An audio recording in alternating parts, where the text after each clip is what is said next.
থেকে আবু যর গিফারি এসেছেন মক্কায় নবীজির হাতে হাত দিয়ে কালিমা পড়ে মুসলমান হওয়ার জন্য।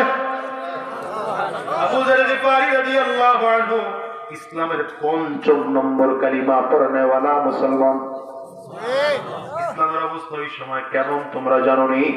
ইসলামের অবস্থা বড় খারাপ, বড় মারাত্মক অবস্থা। কেউ প্রকাশ্যে দিনের দাওয়াত দিতে পারে না, এমনকি নবীজির বিরুদ্ধে চারিদিক থেকে হুলিয়া জারি করা হয়েছে। কেউ মুহাম্মদের সাথে কথা বলবি না। মক্কার বাইরে থেকে কোনো মানুষ যদি মুহাম্মদের খোঁজে আসে তার সাথেও কথা বলা যাবে না। কোথায় রাসূলুল্লাহ আছেন, মুহাম্মদ আছেন, দেখা করা যাবে না। এমনকি যদি কেউ কথা বলে তাকে শাস্তি দেওয়া হবে। মক্কার মানুষগুলো কোনো কথা বলে না। ওই আসছে বহু দূর থেকে, কেরাম থেকে এসেছে, বনু গিফার গোত্র থেকে আবু যর গিফারি রাদিয়াল্লাহু আনহু নবীজির সন্ধান পেয়ে মক্কায় চলে আসছেন। কাবা ঘরের সামনে বসে আছে। এত দূর থেকে আসার পথে, বাড়ি থেকে আসার সময় ছোট্ট পাত্রে করে পানি নিয়ে আসছিলেন, আর অল্প কয়েকটা রুটি খাবার নিয়ে আসছিলেন। আর আস্তে আস্তে আস্তে শেষ হয়ে গিয়েছে। কয়েকদিন ধরে না খাওয়া ক্লান্ত শরীরটা নিয়ে কাবার ওয়ালের সাথে হেলান দিয়ে বসা। হায়রে সারাটা দিন নবীজির সন্ধানে বসে আছে, রাহমাতুল লিল আলামিন খুঁজে পায় না। কোথায় আমার নবীর ঘর, কোথায় আমার নবী আছেন, কোথাও পায় না। কোথায় গেলে আমার নবীরে খুঁজে পাওয়া যাবে? আবু যর গিফারি বসে আছে। সন্ধ্যা হয়ে গেল। হযরত আলী রাদিয়াল্লাহু আনহু রাস্তা দিয়ে হেঁটে যায়। তাকিয়ে দেখলে মদিনার মানুষ, দেখলে মক্কার মানুষ মনে হয় না। ভাই কোথায় আপনার বাড়ি? বলে আমার বাড়ি অনেক দূরে। কেন এখানে এসেছে? জিজ্ঞাসা করতে পারতেছেন না ভাই, কিছু খেয়েছেন নাকি? বলে না, কিছুই খাই নাই। কই তাহলে আপনি আমার সাথে চলেন, আমি আমার বাড়িতে আপনার মেহমানদারির ব্যবস্থা করব। হযরত আলী রাদিয়াল্লাহু আনহু নিজের বাড়ির থেকে কিছু খানা এনে খাওয়া দিলেন, কিন্তু জিজ্ঞাসা করার সাহসটুকু করলেন না। কেন এসেছেন, কোথা থেকে এসেছেন, কার কাছে এসেছেন? কারণ মক্কার মধ্যে কাফির মুশরিকরা চারিদিক দাঁড়িয়ে আছে। কেউ যদি আমার নবীর সন্ধান দেয় তাকে জমিন থেকে বিদায় করে ফেলবে। এমনকি আবু যর গিফারি রাদিয়াল্লাহু আনহু তিনিও জিজ্ঞাসা করার সাহস পান নাই। ও ভাই কোথায় আমার নবীর বাড়ি, কোথায় আমার নবী আছে? সারাটা দিন চলে গেল, আবার চলে গেলেন। পরের দিন আবার আলী রাদিয়াল্লাহু আনহু কাবার সামনে দিয়ে চলে যায়। আরে আজকে আবু যর গিফারি রাদিয়াল্লাহু আনহুকে বসা দেখেন। ও ভাই গতকালকে তো আমি আপনার মেহমানদারি করাইছিলাম, আজকে কোনো খানা খেয়েছেন নাকি? বলেন। বলে না না, গতকাল আপনি যা খাওয়াইছেন এখন পর্যন্ত আর কিছুই খাই নাই। যদি আপনার বাড়িতে নিয়ে যান তাইলে একটু মেহমানদারি গ্রহণ করতে পারি। হযরত আলী নিয়ে গেলেন বাড়িতে, মেহমানদারি করাইলেন। গোপনে জিজ্ঞাসা করলেন, কেন আসছেন মক্কায়, কি কাজ আপনার, কার কাছে এসেছেন? আবু যর গিফারি বলে আপনার কাছে বলা যাবে না। বলে না, বলেন না। বলে বলা যাবে না, আমি আপনারে চিনি না, আপনার পরিচয় জানি না। হযরত আলী বলেন আপনি আমাকে আমানতদার মনে করে বলতে পারেন, কারো কাছে আমি বলবো না। আবু যর গিফারি দেখে বলে ভাই এসেছিলাম মক্কায় মুহাম্মদুর রাসূলুল্লাহর খোঁজে। শুনেছি আখিরি জামানার পয়গম্বর নাকি মক্কায় দ্বীনের দাওয়াত দেয়। আমি মুহাম্মদের খোঁজে এসেছি, কোথায় নবীর পাওয়া যাবে?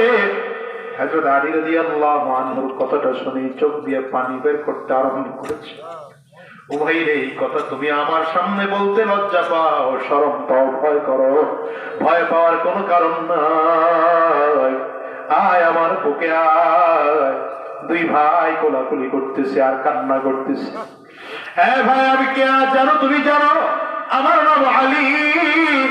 নবীজির হাতে হাতে হাত দিয়ে কালিমা পড়ে ৩ নম্বর মুসলমান আমি। যুবকদের মধ্যে প্রথম কালিমা পড়েছি। আমার কাছে গোপন করার প্রয়োজন নাই। কোথায় আমার নবী আছেন আমি তোমার সন্ধান দিতে পারবো। তুমি সাবধান, আমি তোমাকে আমার নবীর কাছে নিয়ে যাইতে পারবো না। এই যে মক্কার মানুষগুলো আমাকেও মারবে, তোমাকেও মারবে। যাব না, তবে আমি সামনে সামনে চলবো, তুমি আমার পেছনে পেছনে চলবা। আমার হাতের মধ্যে একটা পাথর থাকবে, পাথরটা আমি একটা গলির মধ্যে ফিকে মারবো। যে গলির মধ্যে মারবো তুমি বুঝবা ওই গলিতে মুহাম্মদুর রাসূলুল্লাহ আছে। তুমি গলির মধ্যে ঢুকে যাইবা, আমি আমার মতো করে চলে যাব। হযরত আলী রাদিয়াল্লাহু আনহু চলতেছেন, সামনে চলতেছেন। আবু যর গিফারি রাদিয়াল্লাহু আনহু পেছনে পেছনে হাঁটতেছেন, পাথর একটা হাতের মধ্যে লইয়া সাফা পাহাড়ের পাদদেশের ওই গলিতে যায়েদ ইবনে আরকাম রাদিয়াল্লাহু আনহুর যে বাড়িটা আছে দারুল আরকামের দিকে পাথরটা হালকা করে মেরে চলে গেলেন। আবু যর গিফারি দূর থেকে তাকিয়ে দেখে পাথরটা কোন গলির মধ্যে বেড়েছে। আস্তে আস্তে করে গলির দিকে হাঁটতে আরম্ভ করেছেন। হঠাৎ করে গলির মধ্যে ঢুকে পড়েছেন। একটু দূর গিয়া দেখে একটা ঘরের মধ্যে পর্দা দেওয়া আছে। পর্দার বাহিরে দাঁড়িয়ে সালাম দিলেন, আসসালামু আলাইকুম ওয়া রাহমাতুল্লাহ। ভেতর থেকে জবাব আসছে, ওয়া আলাইকুমুস সালাম ওয়া রাহমাতুল্লাহ। সালামের জবাব এত সুন্দর, আবু যর গিফারি কয়, নবীর কণ্ঠের জবাব শুনে কলিজাটা আমার ভরে যায়, ভেতরে ঢোকার জন্য অনুমতি দেওয়া হলো। আবু যর গিফারি রাদিয়াল্লাহু আনহু ভেতরে ঢুকলেন। বলে পর্দাটা আমি যখন একটু সরাইলাম, সরাসরি আমি নবীর চেহারা দেখতে পাইলাম। এত সুন্দর, আমার নবীর চেহারার মতো চেহারা পৃথিবীর কোন মানুষকে এত সুন্দর দেখি না। আল্লাহর নবী দেখে আবু যর গিফারির চোখ দিয়ে টপ টপ করে পানিগুলো বের হয়। নবীজির সামনে গিয়ে বসেছেন আবু যর গিফারি। আমার নবী জিজ্ঞাসা করলেন, কেন এসেছো, বাড়ি কোথায় তোমার? সব পরিচয় হয়ে যাওয়ার পরে আবু যর গিফারি বলেন, আমি আমার নবীর চেহারার দিকে তাকিয়ে বুঝেছি এই চেহারাওয়ালা মানুষ কোনোদিন মিথ্যাবাদী হতে পারে না। ওরে মুসলমান, জানো মানুষটা ভালো না খারাপ চেহারা দেখলেই বোঝা যায়। কথা বলেন না ঠিক কিনা? চোর দেখলেই বোঝা যায়, চেহারা দেখলেই বোঝা যায় লোকটা চোর। খারাপ মানুষের চেহারা দেখলেই বোঝা যায় মানুষটা খারাপ। কিন্তু ভালো মানুষ যারা, কালো হলেও বোঝা যায় লোকটা নামাজি। কথা বলো না?